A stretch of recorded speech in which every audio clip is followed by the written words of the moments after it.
Oh, mau di enggak kok saya pegang. Kenapa repot nih? Jangan bilang di puncak dong, belum Mas. Iya belum.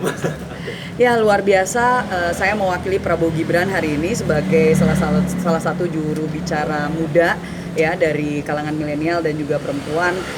Bersyukur bisa hadir di panel hari ini di mana Populi Center telah merilis survei terakhir yang itu sangat menguatkan kami dengan nilai Prabowo Gibran sekarang sudah di 40% lebih, dan saya rasa ini adalah bukti nyata. Harapan saya tentunya adalah bukti nyata apa yang telah kita kerjakan, apa yang kita lakukan selama ini untuk sosialisasi visi misi program gagasan dari Prabowo Gibran itu mulai tertangkap oleh masyarakat, dan saya rasa masyarakat juga menyatakan simpatinya terhadap keikhlasan dan juga genuinitas dari Prabowo Gibran, sosok-sosok yang tentunya ini perpaduan antara generasi yang sudah sangat mapan, paham tentang geopolitik dunia dan apa yang harus dilakukan untuk Indonesia dengan pengalaman yang luar biasa, dengan perpaduan juga dengan pemimpin anak muda.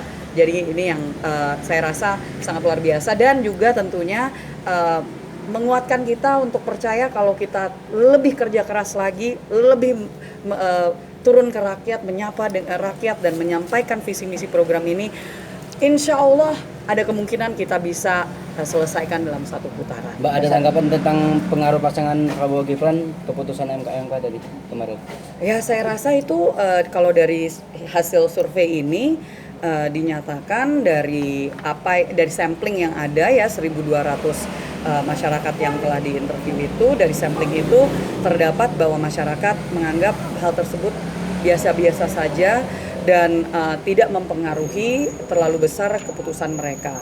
Dan kalau misalkan kita memang turun ke masyarakat, banyak masyarakat yang sebenarnya tidak terlalu tahu juga dengan apa yang terjadi kemarin. Jadi saya rasa ini kita sudah selesai apa yang telah terjadi di MK, dan dengan hasil MK kita menghormati keputusan dan juga proses hukum yang terjadi, dan kita terus fokus untuk menyampaikan gagasan dan visi misi program Prabowo Gibran kepada masyarakat. Tidak ada pengaruh ya, Mbak? Nah, kemarin kan disampaikan oleh MK adalah Pak Anwar Usman ini terbukti melanggar etik sehingga dicopot dari jabatannya sebagai ketua. Ada juga banyak pihak yang merasa bahwa putusan ini kan yang jadi jalannya Mas Gibran untuk naik, sehingga ada kekhawatiran nggak sih Mbak bahwa saya nanti posisinya akan akan izin Mas untuk itu cacat. Saya bukan jubir yang bisa mengomentari. Jadi daripada saya step over karena saya bukan pakar hukum.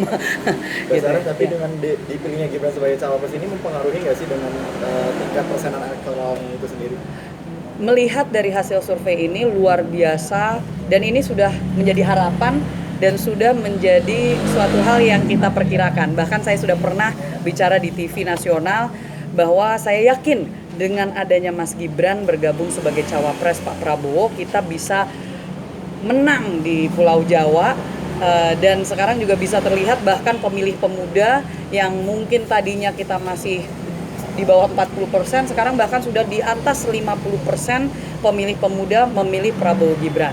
Jadi ini menguatkan apa yang sudah menjadi harapan dan dugaan kami, dan ini terus menjadi PR kami untuk bisa kerja keras dan meningkatkan angka-angka tersebut. Mas Sarah, ini kan dari 270 jumlah susunan PKN ini kelihatannya ada satu nih Mbak yang belum ya, soal divisi kampanye dan juga direktur beserta dengan komandan beserta wakil-wakil komandannya. Ini tuh nanti bakal ada nggak sih Mbak untuk direktur? Itu kami kampanye? serahkan kepada Pak Rosan sebagai ketua TKN, dan saya rasa mereka sudah mempersiapkan.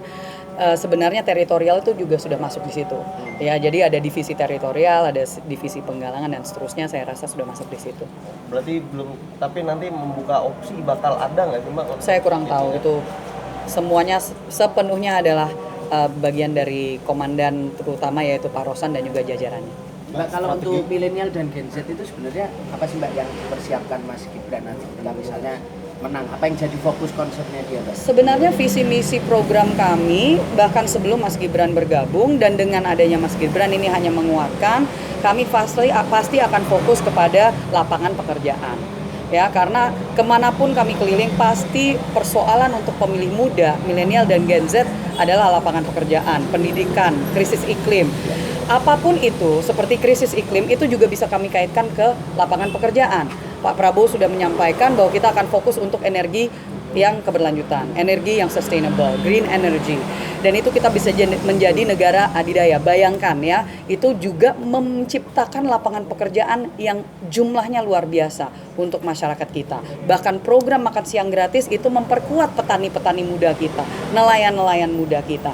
Dan juga jangan lupa untuk dana startup. Ya, itu yang ditunggu-tunggu, modal usaha dari anak-anak muda yang saya rasa bisa mengedepankan inovasi dan solusi untuk masyarakat Indonesia ke depan. Mbak, terakhir mungkin Mbak, kemarin kan Pak disempurnakan Masih lagi. rupanya banyak sekali setelah TKN itu keluar, masih banyak sekali tokoh-tokoh masyarakat yang menyatakan ingin bergabung di dalam TKN. Jadi kami sepertinya masih menampung dan memfilter semuanya. Itu finalisasi terakhirnya tuh kapan Mbak? Saya kurang tahu itu.